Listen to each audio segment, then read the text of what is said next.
Moving on, there are certain concepts that we have to know before understanding what intrusive thoughts entirely are. So we now know about the three voices in our mind. The next thing that we'll be talking about is there's a lot of confusion surrounding whether intrusiveness and impulsive behaviors are the same.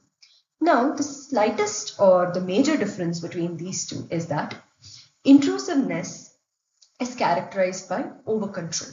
So, if you've all heard the common white rabbit or the pink rabbit joke, the more you try not to think of the white rabbit, the more the rabbit comes to your mind.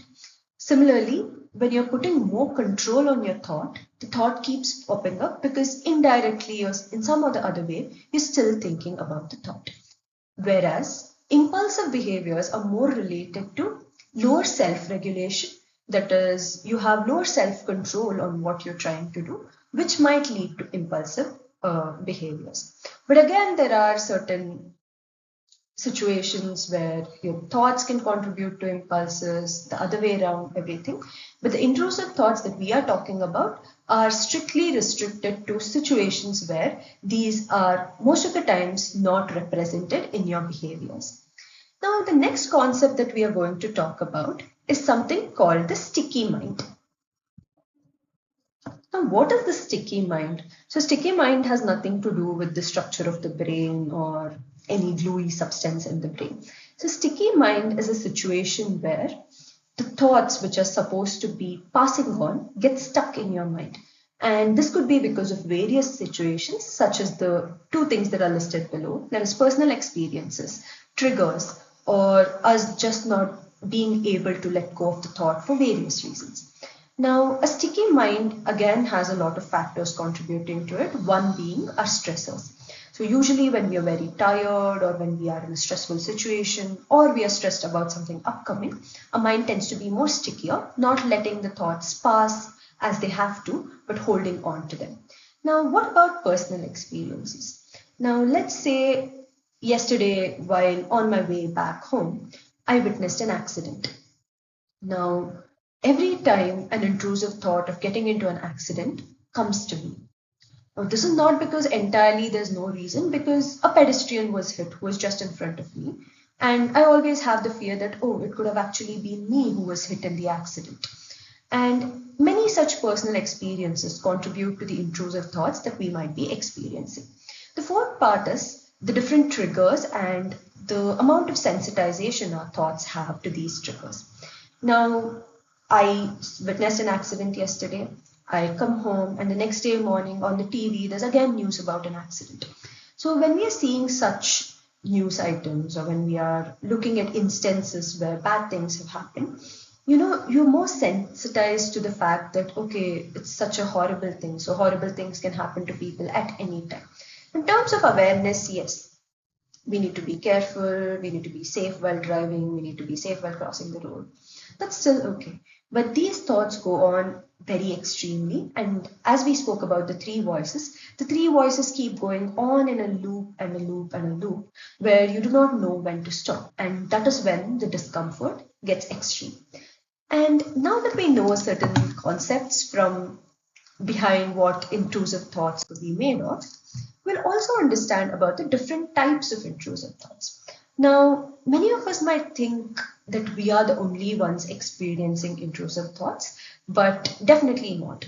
Every individual would have had some or the other kind of intrusive thought, and that is why we have so many typologies, around 8 to 10 types of intrusive thoughts, which means everybody has experienced these. But why is it more intense to one person and why is it not? We'll surely be learning about it through the next slides.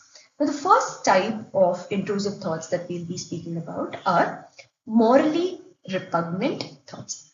Now, with the word moral coming, we all understand that this has to do something with the morality aspect in our lives. So it might be related to self-harm thoughts, it might be related to sexually immoral acts, it might be related to other things like religion or being non-religious, etc.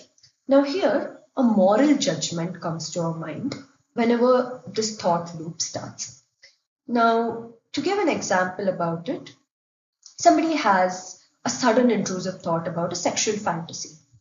Now, they know they're not going to act upon it. They feel very uncomfortable thinking about the entire situation. But somewhere, the morality scale which they have put on themselves tells them that, okay, they're having a very wrong thought and things might go wrong. And which makes the intrusive thoughts more and more and more. And these thoughts keep coming into their mind. The second thought or the type of intrusive thought that we have is the big issue thoughts. So now what are big issue thoughts? So these are related to bigger things like purpose of life, why have been put on this earth, what is life after death. Now most of these big issues do not have answers. Like what is my life going to become after death? No matter how much time I spend thinking about it, it is still unknown. Whatever we can read about it are still theories or hypotheses given by people, but there's nothing definite. Now, these are unanswerable questions which make them more difficult. Next comes our sexual orientation and identity related thoughts. Now, this might be related to the individual's questions about their own sexual identity or the sexual orientation that they believe they are in or they are feeling to be experiencing. So, to give an example for this, so for a long time in my life, let's say I have assumed to be a straight person. Now, suddenly, due to a work meeting, I go out with a woman for lunch. And we're having a nice time, and she's really pretty looking. I like her company, and I feel like, okay, even if this professional meeting ends here, I really want to keep in touch with her. And the intrusive thought suddenly pops up. Hey, now that you're being interested in her, maybe you're in love with her, or maybe you have a different sexual orientation. Now, these thoughts can be passing thoughts, but when you're having intrusive thoughts, these become stuck in your mind.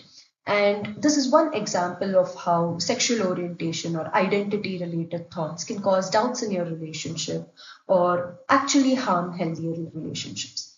Now, coming to nonsensical thoughts, as the word itself defines, we have mental checks and doubting. Coming to mental checks, a common thing would be us checking on what's happening with us, what's happening around us, and doubting related to relationships. So, carrying forward from the previous example I gave, let's say I'm already married and I've been thinking I'm straight. Now, if this is really concern of sexual orientation, there will be other indicators. But the main thing with intrusive thoughts is you somewhere know these are not real, and at the same time, you somewhere know that this is causing you a lot of discomfort. And no amount of reassurance, no amount of professional help would have helped you in other terms. Now, continuing this, I might start doubting my relationship with my partner, saying, okay, so I've been in a wrong relationship all the time. No wonder we had arguments every day.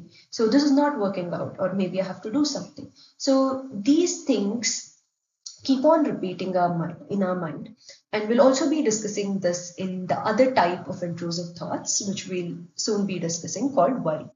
And then we have scrupulous thoughts. Now, scrupulous thoughts are more of judgment oriented.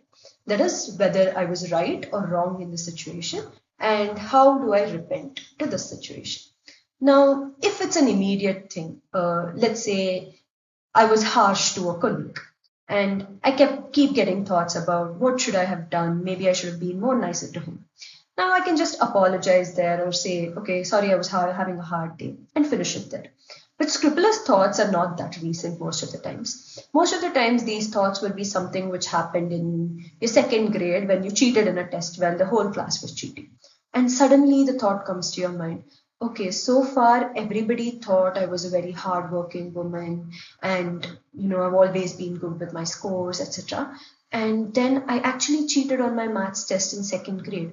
So should I confess this to all my colleagues and redeem myself?